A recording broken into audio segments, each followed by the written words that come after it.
జాతీయవాద జర్నలిజానికి అసలైన వేదిక నేషనలిస్ట్ హబ్ ని సబ్స్క్రైబ్ చేసుకోండి. నోటిఫికేషన్స్ కోసం బెల్ ఐకాన్ పై క్లిక్ చేయండి.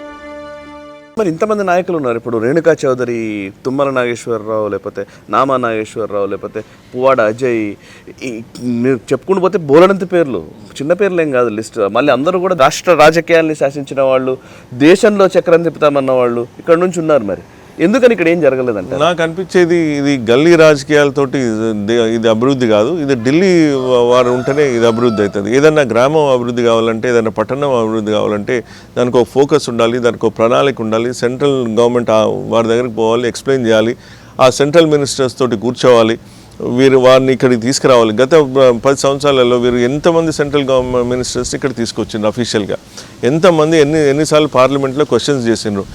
సరే, వారు చేసింది కదా, చేసిందని అనుకుందాం. మరి ఏవి? ఒక ఐఐటి లేదు, ఐఎం లేదు, మేజర్ హాస్పిటల్స్ అప్గ్రేడేషన్ లేదు. ప్రధానంగా ఇక్కడ అగ్రికల్చర్ చాలామంది రైతులు ఉన్నారు. మరి రైతులను ఉద్దేశించి మిరప దానికి కానీ, కాటన్ దానికి కానీ ఏదైనా ప్రత్యేకమైన ఇండస్ట్రీస్ కానీ, హబ్స్ కానీ ఏమైనా వచ్చినాయా? ఇక్కడ ఖమ్మం జిల్లా, మీకు you'll be surprised, one of the best soils in the country. ఈ బెల్ట్ అంతా సత్తుపల్లి నుంచి అశ్వరావుపేట ఇది. మరి అక్కడ palm oil is one of the best plant అని అంటారు. Mango gardens is one of the best plant అంటారు. అనేక పొటెన్షియల్ ఉంది గోదావరి బెల్ట్ ఇది. మరి ఏమన్నా మీరు ఇండస్ట్రియల్ హబ్ కానీ, రైతులకు ఉద్దేశించి ఏమైనా ఎస్సీజెడ్ కానీ ఆర్ ప్రాసెసింగ్ యూనిట్స్ పోనీ అని ఏమైనా వచ్చినాయా? రాలేదు. మరి ఇక్కడ tribal belt district is agency district, ట్రైబల్స్కి స్పెషల్గా అనేక ఫండ్స్ ఉన్నాయి. మరి మీరు ఏమన్నా తెచ్చిగలిగినా? అడగందే వారు మోడీ గారు 12,000 కోట్లు పెట్టి రహదారులతోటి ఖమ్మం చుట్టూ మణిహారంలాగా రోడ్స్ ఇన్ఫ్రాస్ట్రక్చర్ డెవలప్ చేసినారు. మరి అడిగితే ఎన్ని ఇయ్యరు? మీరు ఇంకొకటి, ప్రజలు ఏదైనా ఒక వ్యక్తి గురించి వారు బ్యాక్గ్రౌండ్ చూస్తారు. నరేంద్ర మోడీ గారు మాకు ఈ గవర్నమెంట్ లేదు కాబట్టి మేము ఇయ్యమనే వ్యక్తి. వారు అడిగితే ఏదైనా ఇస్తారు. వారు ఆ గవర్నమెంట్ అని, ఈ గవర్నమెంట్ అని చూడరు. ఏ మినిస్టర్ కూడా, నాకున్న గత 10 సంవత్సరాల ఎక్స్పీరియన్స్లో ఒక్క మినిస్టర్ కూడా మా గవర్నమెంట్ లేదు కాబట్టి మేము మీకు ఇయ్యమన్నారు. వారు చూసేది ఎట్లా, వారు ఏం అడుగుతున్నారు, వారు జెన్యూన్నెస్. అక్కడ ఎవరైనా అడిగితే కదా ఇచ్చేది. కాబట్టి అడిగేవాడు లేడు కాబట్టి ఇక్కడ ప్రాంతంలో అవకాశం ఉంది కాబట్టి. ఇప్పుడు ఇంకోటి నేను పదే చెప్తా ఉంటా, పిండి ఉంటేనే రొట్టెలు చేయొచ్చు, పిండి లేనిది రొట్టెలు చేయలేము. అక్కడ నరేంద్ర మోడీ గారు 5th బిగ్గెస్ట్ ఎకానమీ వైపు తీసుకొచ్చిండ్రు. అంటే 5th నుంచి 3rd కూడా తీసుకొస్తున్నా అనేది అందరికీ తెలుసు. అంటే ఎంత పిండి ఉందనేది మనకి ఐడియా ఉంది. రొట్టెలు చేసేవాడు ఇక్కడ లేడు. వీళ్ళు ఏం చేస్తున్నారు? కాంగ్రెస్ గవర్నమెంట్ కానీ స్పెషల్ అసెంబ్లీస్లో వాళ్ళకి పిండి చేసేది లేదు. ఇంత గ్రామ్ కూడా పిండి లేదు. రొట్టెలు మాత్రం పుష్కలంగా 100 రొట్టెలు చేసి ఇస్తాం అంటున్నారు. అంటే 6 గ్యారెంటీల స్కీమ్లలో మరి ఒక్కటన్నా మరి ఇచ్చిన ప్రజల్లో ఈసారి మాత్రం చూస్తున్నారు, అరే పిండే లేదు, నీకు రొట్టెలు ఎక్కడి నుంచి చేస్తావా? నరేంద్ర మోడీ గారి దగ్గర బస్తాలు ఉంది, తెచ్చేవాడు కావాలి కాబట్టి మీరు పక్కకు తప్పుకోండి.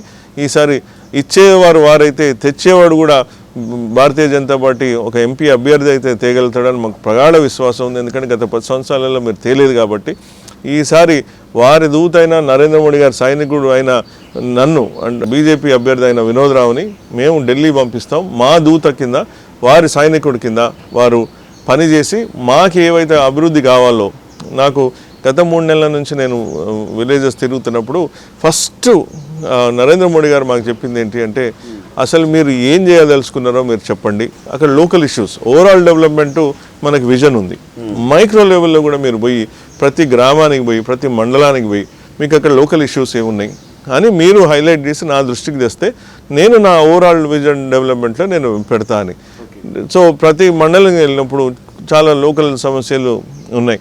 ఓ దగ్గర నీటి సమస్య ఉంది, ఓ దగ్గర రైల్వే స్టేషన్ స్టాప్ లేదు, మన ప్రసిద్ధమైన ఎరుపాలెం దగ్గర మేజర్ ఒకప్పుడు ఆగాయి ట్రైన్స్, అక్కడ ఆగట్లేదు. అట్లా ఇటు నుంచి భద్రాచలం రూట్లో ప్యాసింజర్ ట్రైన్స్ ఉండే, అవి కోవిడ్ కాకముందు ఉండే, చాలా వ్యవస్థ ఉండేది. ఇప్పుడు సడన్గా ఆ ట్రైన్స్ ఆగిపోయినాయి. ఇంకో దగ్గర ప్రభుత్వ ఉద్యోగాలు, నాకు లెటర్స్ మీద లెటర్స్ ఇస్తున్నారు. ప్రభుత్వ ఉద్యోగాలు ఏదైతే వారు జీతాలు ఉన్నాయో, లేకపోతే ఏదైతే అడిషనల్ రావాల్సి ఉన్నాయో అవి రాలేదని లిఖితపూర్వకంగా నాకు రిప్రజెంటేషన్ ఇస్తున్నారు.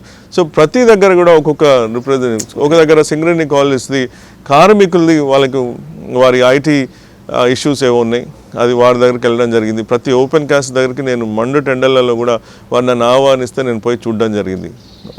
Employees problem. అట్లనే సత్తుపల్లి వస్తే ఓపెన్ కాస్ట్ మైనింగ్ వల్ల పొల్యూషన్ ప్రాబ్లం ఉంది, వారికి నీటి సమస్య ఉంది, వాటర్ కంటామినేట్ అవుతుంది. చేయదలుచుకున్నోడికి ప్రతి సమస్యకి ఒక ఆన్సర్ దొరుకుతుంది. చేయలేనోడికి ఆ సమస్యను గెలికిచ్చి దాన్ని రాజకీయ పరంగా చేసి ప్రజల్ని మభ్యపెట్టి చేసేటోళ్ళు కాంగ్రెస్ ప్రభుత్వం, గత బీఆర్ఎస్ ప్రభుత్వం. మనకేంటి, ఆడ ప్రాబ్లం ఉంది, ఇష్యూ ఎట్లా సాల్వ్ కావాలి. కాబట్టి నేను చేసేది ప్రాబ్లమ్స్, సమస్యల ఐడెంటిఫికేషను, అవకాశాలు ఐడెంటిఫికేషన్, దీనికి దానికి సంబంధం లేదు. ఓకే. కాబట్టి అభివృద్ధి అభివృద్ధి అభివృద్ధి అనే దాంతో మేము వెళ్తున్నాము. అది మాకు యథా రాజా తదా ప్రజ.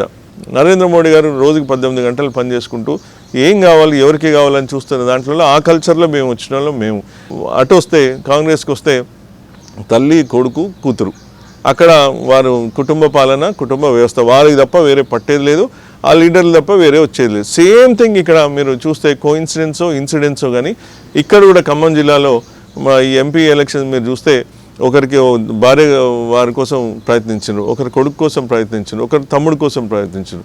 వీళ్ళందరూ కూడా most influential ministers in the state. చివరికి ఒకరు వియ్యంకుడికి వెళ్ళిపోయింది. అంటే యథా రాజాకి తదా ప్రజాకి ఇది 100% నిదర్శనం. ఇది ప్రజలే గమనిస్తున్నారు. ఇట్లాంటి నాకు తెలిసి ఈ ఖమ్మం జిల్లాతోటి అవన్నీ ఎండ్ అయిపోతాయి. ప్రోగ్రెస్ చూసిన వాళ్ళకి, అభివృద్ధి చూసిన వాళ్ళకే పట్టం గడుపుతారు. ఇవి మోసాలు చేసిన వాళ్ళని తరిమి కొడతారు అనేది ఖమ్మం జిల్లా నుంచి మొదటి ఇక్కడ నుంచి స్టార్ట్ అవుతుంది. ఇది నాంది. ఇది వచ్చే రాజకీయాలకి, తెలంగాణ రాజకీయాలకి ఖమ్మం జిల్లానే నాంది. ఓకే.